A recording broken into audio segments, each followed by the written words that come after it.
സന്തോഷമായല്ലേ മോളെ? സന്തോഷായെങ്കിൽ ഇതറിയുമ്പോ ഇതിലും വലിയ സന്തോഷമാകുന്ന ഒരാളുണ്ട്. തൃച്ചംബരത്തെ മൂത്ത മരുമകൾ.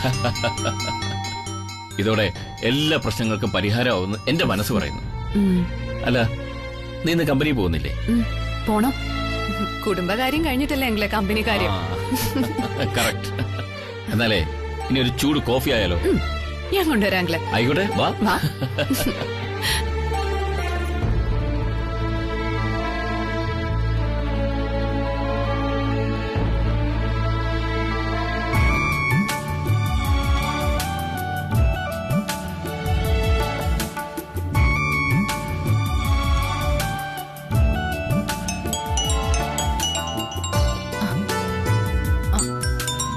അനിയൂട്ടാ, ഏതോ പരിചയമില്ലാത്ത നമ്പർ എന്നാ, നീ ഒന്ന് എടുക്ക്.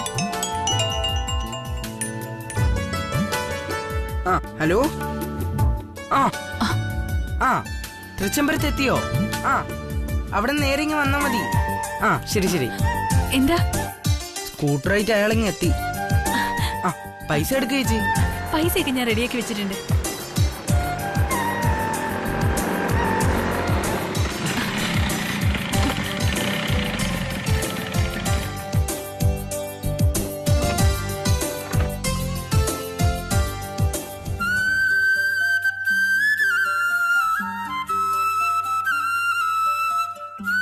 വണ്ടി ഇഷ്ടപ്പെട്ടോ? കൊള്ളാം, നന്നായിട്ടുണ്ട്. സത്യം പറയാലോ, ഞാൻ എന്റെ മക്കളെ പോലെ സ്നേഹിച്ച വണ്ടിയായത്. വീട്ടിൽ കയറ്റി വെക്കാൻ സ്ഥലമില്ല, അതുകൊണ്ടാ കൊടുക്കുന്നത്. ഇത് കൊടുക്കണോന്ന് വിചാരിച്ചതല്ല. ചേച്ചി, ആ പൈസ അങ്ങ് എടുക്ക്. അയ്യോ,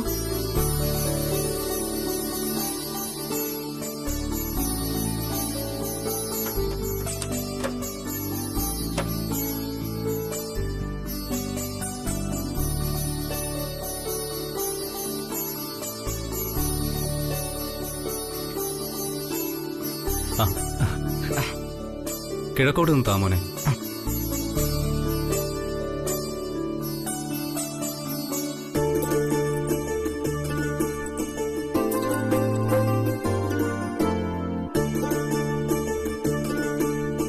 ഇൻഷുറൻസ് അടുത്ത 10 മാസം വരെ ഉണ്ട്. നല്ല ഐശ്വര്യമുള്ള വണ്ടിയാ. ഇതിൽ തുടങ്ങിയതാ, ബെൻസ് വരെയായി.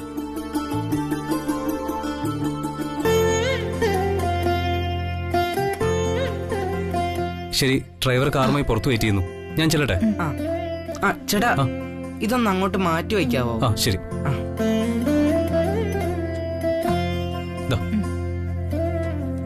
എല്ലാം ശരിയാണോ നോക്കിയോ?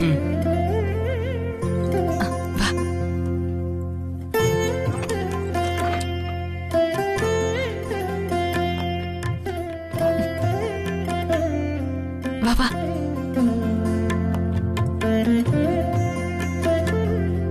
ചേച്ചി, ഇത് നമ്മുടെ വലിയ ഞോട്ടിച്ച് വരുമ്പോ ഒരു ആന ചന്തം തന്നെ ആയിരിക്കും.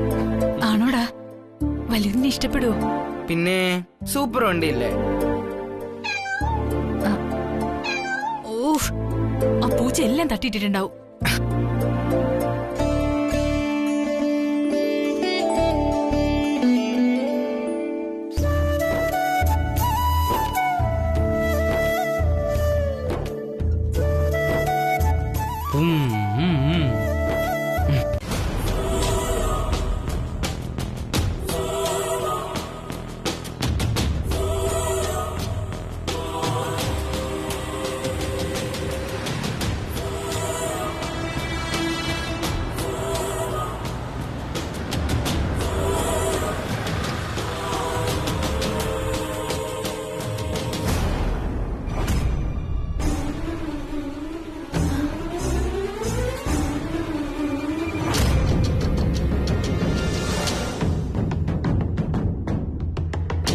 നോക്കണ്ട ശ്രീയേട്ടൻ, ഘടികാര സൂചിക്ക് തെറ്റിയാലും ശ്രീയേട്ടൻ വൈകാറില്ല, ഒന്നും വൈകിപ്പിക്കാറുമില്ല.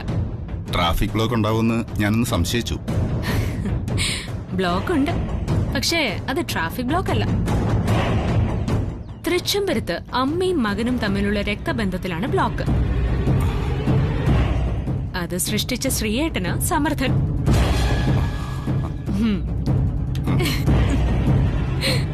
അതിരിക്കട്ടെ, ആ പേറ്റന്റ് സ്റ്റേ ചെയ്യുന്ന കാര്യത്തില് ശ്രീയേട്ടനെ ആർക്കും സംശയമൊന്നുമില്ലല്ലോ?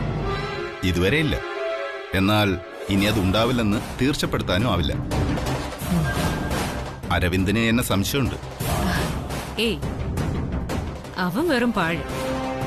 ഒരർത്ഥത്തിൽ പറഞ്ഞ രാമന് വേണ്ടി ജീവിതം തുലച്ച ലക്ഷ്മണന്റെ ഒരു പുനർജന്മം.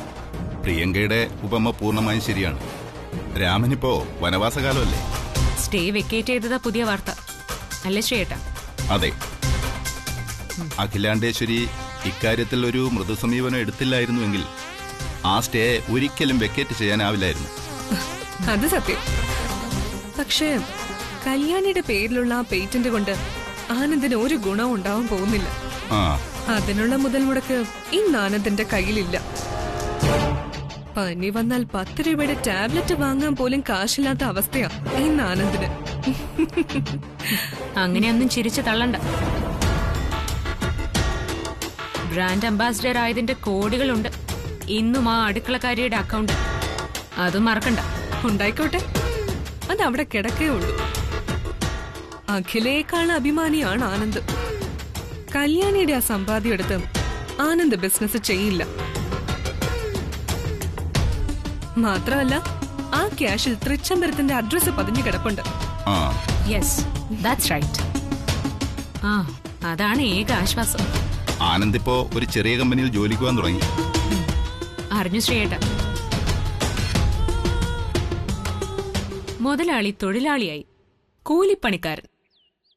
അവന്റെ നാശം ആരംഭിച്ചു കഴിഞ്ഞു. അധികനാൾ ആ ജോലിയും ചെയ്യില്ല അവൻ. വേണ്ടി വന്ന ആ കമ്പനി പ്രിയങ്ക ഇങ്ങ് വാങ്ങും. പിന്നെ ഗത്യന്തരം ഇല്ലാതെ തൂമ്പയും എടുത്ത് തെരുവോരങ്ങളിൽ അലയും അവൻ. അത് കണ്ട് എനിക്ക് ആസ്വദിക്കണം.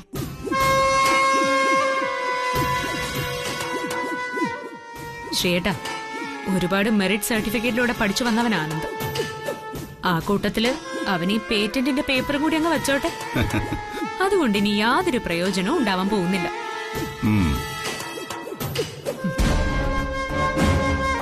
ഏതായാലും ആ പേറ്റന്റിലൂടെ തൃച്ചംബരത്തൊരു ആഭ്യന്തര കലഹം ഉണ്ടാക്കാൻ നമുക്ക് കഴിഞ്ഞു. അതിൽ നമുക്ക് ആശ്വസിക്കാം. ശ്രീയേട്ടാ, വിശപ്പ് അത് നമ്മളാരും അറിഞ്ഞിട്ടില്ല. പക്ഷേ പ്രണയത്തിനും പ്രതികാരത്തിനും ഒക്കെ അപ്പുറമാണ് വിശപ്പ് എന്ന വികാരം. വിശപ്പ് തകർത്തെറിഞ്ഞ സാമ്രാജ്യങ്ങൾ വരെയുണ്ട് ചരിത്രത്തിൽ. വായിൽ സ്വർണക്കരണ്ടിയുമായി ജനിച്ച ആനന്ദ് ഇനി അനുഭവിച്ചറിയാൻ പോകുന്ന വികാരവും അതുതന്നെയാണ്. വിശപ്പ് എന്ന ആളിക്കത്തുന്ന വികാരത്തിന് പരസ്പരം പഴി ചാരാനല്ലാതെ മറ്റു മാർഗങ്ങളൊന്നും ഇല്ലാതാവും. ഗത്യന്തരം ഇല്ലാതെ ഒരു മുഴം കയറിൽ തൂങ്ങിയാടും അവന്റെ പ്രണയിനി. ഇതെന്റെ പ്രവചനമല്ല, സംഭവിക്കാൻ പോകുന്ന യാഥാർത്ഥ്യം. എല്ലാം നല്ലതായി ഭവിക്കട്ടെ. എന്നാ പ്രിയങ്ക, ഞാനങ്ങോട്ട് അല്ല, വിളിപ്പിച്ച കാര്യം പറഞ്ഞില്ല.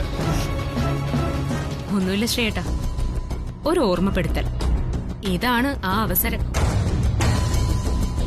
മാനസികമായി തകർന്നു നിൽക്കുന്ന അഖിലാണ്ടേശ്വരി, അമ്മയോടുള്ള പ്രതികാര ബുദ്ധിയിൽ നടക്കുന്ന അരവിന്ദ്, ശ്രീയേട്ടനെ പോലെ സമർത്ഥനായൊരു മാനേജർക്ക് ആ ബിസിനസ് കൊട്ടാരം തകർത്തെറിയാൻ ഇതിൽ കൂടുതൽ എന്തവസരം? ചെല്ലു ശ്രീയേട്ടാ.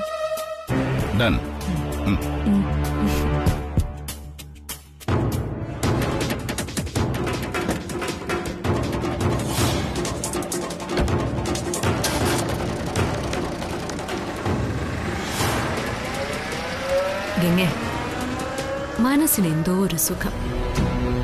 സമർത്ഥനായ പടയാളിയെ യുദ്ധക്കളത്തിലേക്ക് ഇറക്കി വിടുമ്പോഴുള്ള ഒരു പ്രതീക്ഷ.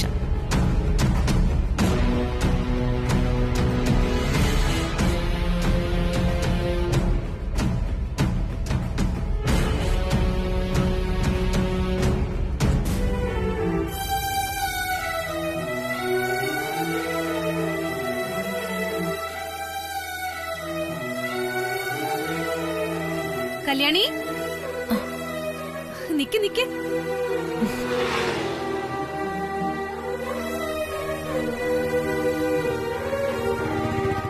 അല്ല ഇതെന്താ ഈ വേഷത്തില്? ഇന്ന് കമ്പനി പോകുന്നില്ലേ? സമയായല്ലോ. കമ്പനിയിലൊക്കെ പോണം. അതിനു മുമ്പ് ഒരു സന്തോഷ വാർത്ത കല്യാണിയോട് പറഞ്ഞിട്ട് പോവാന്ന് കരുതി. നിന്നെ കാണാൻ ഞാൻ ഔട്ട് ഹൗസിലേക്ക് ഇറങ്ങുമായിരുന്നു. സന്തോഷ വാർത്തയോ? അതെന്താ? ഉണ്ട്, പറയാം. ചില കാര്യങ്ങള് കൊടുക്കുന്നവർക്കും കിട്ടുമെന്നല്ലേ ചൊല്ലാറ്? അതുപോലൊരു സന്തോഷ വാർത്തയാ ഞാനിപ്പൊ പറയാൻ പോകുന്നത്. എന്താ കാര്യം പറയ്. കല്യാണി, ഞാൻ ഈ പറയുന്ന സന്തോഷ വാർത്ത കേൾക്കുന്ന നിനക്ക് മാത്രമല്ല, പറയുന്ന എനിക്കും സന്തോഷമുണ്ട്. അത് കൊള്ളാം. എന്നാലേ അതെന്ത് സന്തോഷ വാർത്തയാ? പറയാം. ആദ്യം നീ ഈ വാർത്ത കേട്ട് കഴിയുമ്പോ എനിക്ക് ചെലവ് ചെയ്യാന്ന് വാക്ക് തരണം. ശരി, സമ്മതിച്ചു. ഇനി പറ. കല്യാണി, ഞാൻ എപ്പോഴും പറയാറില്ലേ, നല്ല മനസ്സാ കല്യാണിയുടേതെന്ന്. അതാ നിന്റെ സങ്കടങ്ങളൊക്കെ മാറാൻ പോകുന്നത്.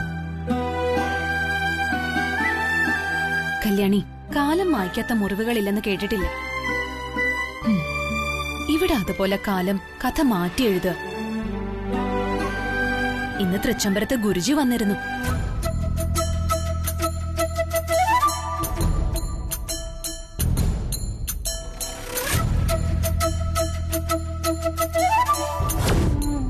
തൃച്ചംബരത്തിന്റെ പരമ്പരാഗത ആടയാഭരണങ്ങൾ അണിഞ്ഞ് വ്രതശുദ്ധിയോടെ തൃച്ചംബരത്തിന്റെ പുതിയ തലമുറയിലെ മൂത്ത മരുമകൾ കുലദൈവങ്ങൾക്ക് പൂജ ചെയ്യണം.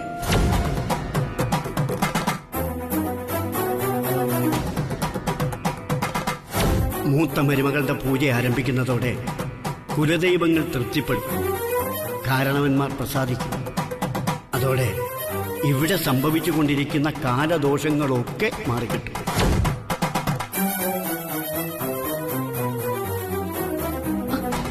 എന്നിട്ട് മാഡം എന്ത് പറഞ്ഞു? അഖിലാന്റെ സമ്മതം പറഞ്ഞു.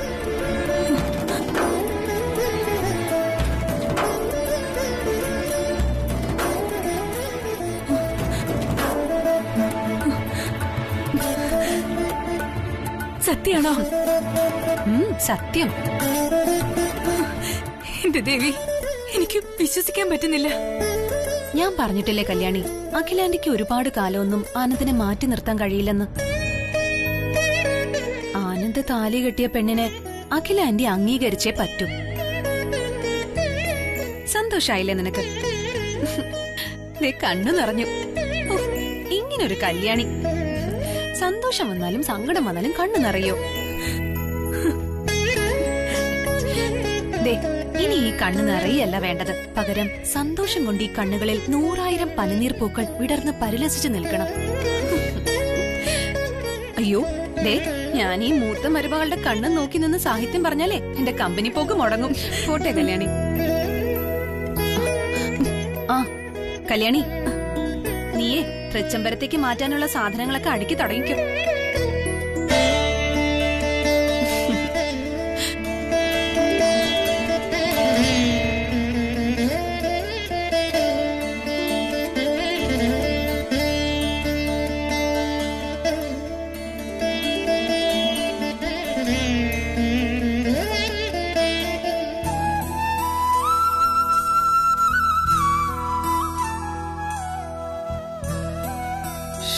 ഈ ഓൺലൈൻ ക്ലാസ്സിനെക്കാട്ടി നല്ലത് സ്കൂൾ തുറക്കുന്നതായിരുന്നു. ഈ വൃക്കയുടെ പടം വരച്ച് ഗ്രൂപ്പിൽ പോസ്റ്റ് ചെയ്യണമെന്നാ പറഞ്ഞേക്കുന്നത്. ഈ നശിച്ച വൃക്കയുടെ പടം എത്ര വരച്ചിട്ട് ശരിയാവുന്നില്ലല്ലോ. ഇതൊരുമാതിരി ശ്രീലങ്ക പോലെ ഉണ്ട്. ഇതൊക്കെ മതി, ഇതൊന്ന് ഷെയ്ഡ് ചെയ്തേക്കാം.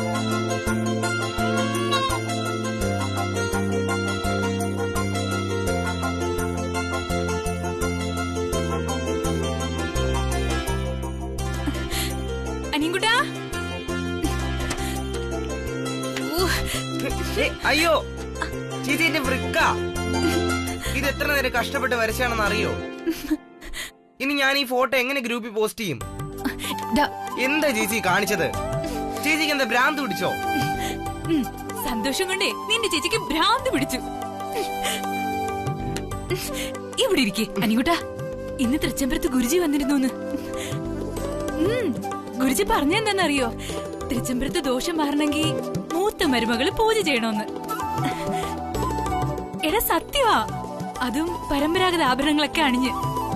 എന്നിട്ട് അഖിലമ്മയുടെ എന്ത് പറഞ്ഞു? സമ്മതിച്ചു. സമ്മതിച്ചെന്നോ? അതെ, സമ്മതിച്ചൂന്ന്. ചേച്ചിയെ കൊണ്ട് പൂജ ചെയ്യിക്കാൻ അഖിലമ്മയുടെ സമ്മതിച്ചൂന്ന്. എനിക്ക് വിശ്വസിക്കാൻ പറ്റുന്നില്ല ചേച്ചി. ഞാനിത് എന്താ കേൾക്കുന്നത്? സത്യാണോ? സത്യം. നന്ദനമ്മയുടെ ഇപ്പൊ എന്നോട് പറഞ്ഞിട്ട് പോയതേ ഉള്ളൂ.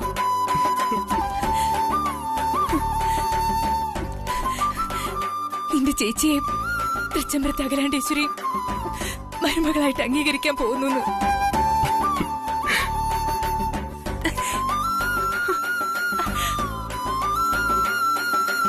എനിക്ക് സന്തോഷം ചേച്ചി. നമ്മുടെ പ്രാർത്ഥന ദൈവം കേട്ടു. ചേച്ചി, ഞാൻ വല്യുവിനൊന്ന് വിളിച്ച് പറയട്ടെ. വല്യുവിന് ഇത് അറിയുമ്പോ വലിയ സന്തോഷാവും. വേണ്ട, വല്യുഞ്ഞ് വന്നിട്ട് അറിഞ്ഞാ മതി. ഇതൊരു സർപ്രൈസ് ആയിക്കോട്ടെ. അങ്ങനെയാണെങ്കി അങ്ങനെ. പക്ഷേ അതിനു മുമ്പ് തൃച്ചംബരത്തെ മരുമകള് എന്നെ നശിപ്പിച്ച വൃക്കയ്ക്ക് പകരം വേറൊരു പടം വരച്ചുക. അത് എടാ,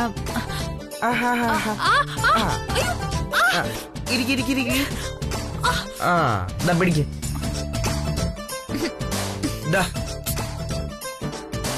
ഇന്ന് നിനക്ക് ഒരു വൃക്കയല്ല, ഒരു ഡസൻ വൃക്ക വരച്ചത്.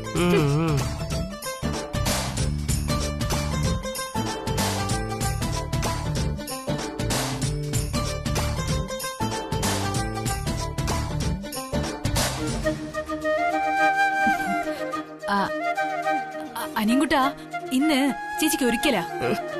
ഒരു നേരെ ആഹാരം കഴിക്കാൻ പാടുള്ളൂ. ഞാൻ ഒന്നും കഴിച്ചില്ല. എന്റെ പൊന്നുമോ വരച്ചോട്ടോ. ചേച്ചി, ഇത് കഷ്ട. ഇത്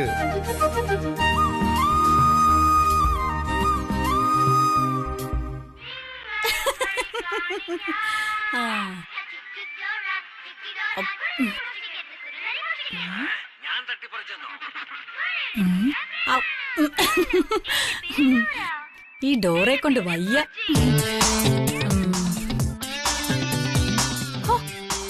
വന്ന് വന്ന് കൊഴക്കെട്ടയുടെ വലിപ്പം വരെ കുറച്ചിരിക്കാം. മൂല്യച്യുതി, തൃച്ചംബരത്തും സാമ്പത്തിക പ്രതിസന്ധി.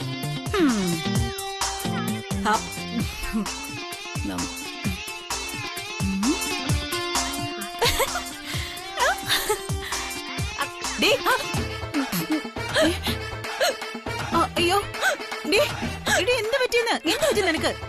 ഇടി എന്ത് പറ്റിയെന്ന്?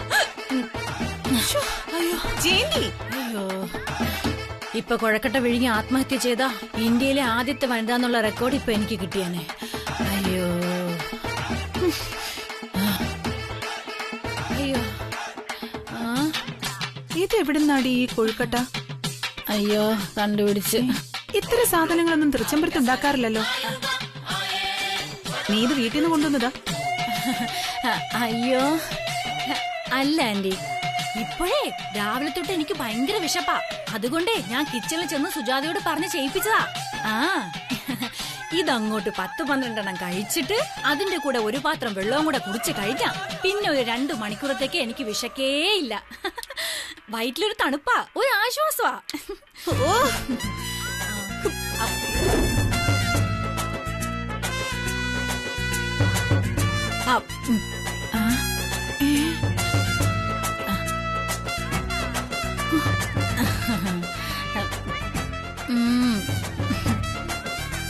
ഇങ്ങ് തന്നു.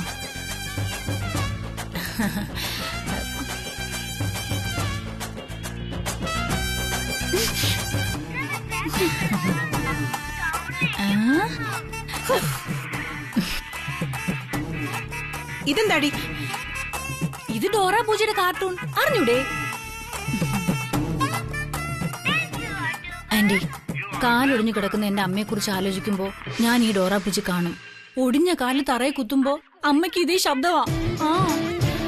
ആന്റി ഒന്ന് കേട്ടു നോക്കിയേ. നിനക്ക് കോമാളിത്തരം കാണിച്ചാ മതിയല്ലോ. ഞാൻ ഇവിടെ ഉരുകിക്കൊണ്ട് നടക്ക. അവളുടെ ഒരു ഡോറ പൂജി നാശം. അയ്യോ, സോറി ആന്റി.